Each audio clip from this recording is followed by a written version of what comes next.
कर लें ताकि इसी प्रकार की वीडियो आपको देखने को मिलेंगी। वीडियो को ज़रा भी स्किप नहीं करेंगे, इसी प्रकार से क्रम से समझाएंगे।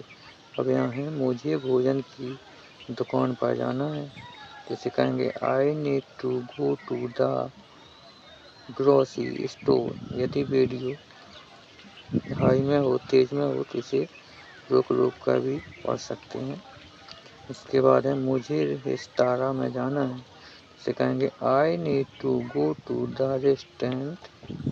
इसी प्रकार है मुझे फूड कोर्ट में जाना है, इसे इंग्लिश में कहेंगे I need to go to the food court. इस प्रकार है मुझे स्ट्रीट फूड खाना है, इसे इंग्लिश में कहेंगे I need to eat street food. इसी प्रकार है मुझे बेकरी से खाना है, तो इसे इंग्लिश में कहेंगे I need to eat from the bakery. इसी प्रकार है मुझे भोजन की डिलीवरी करनी है, इंग्लिश में बोलेंगे इसे I need to order food delivery. ठीक है। इसके बाद ही नीचे हैं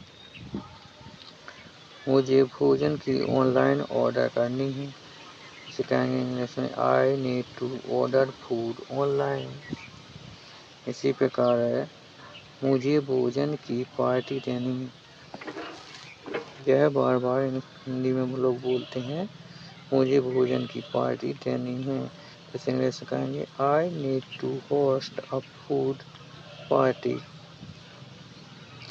इसी प्रकार है मुझे भोजन की फोटोग्राफी करनी है। ठीक है। भोजन की फोटोग्राफी करनी है, इसे इंग्लिश कहेंगे I need to take food photography. मुझे भोजन की समीक्षा लिखनी है, हिंदी में कहते हैं मुझे भोजन की समीक्षा लिखनी है, तो यहाँ कहेंगे I need to write a food review. ठीक है। इसी प्रकार और वर्ड बनाए हुए हैं,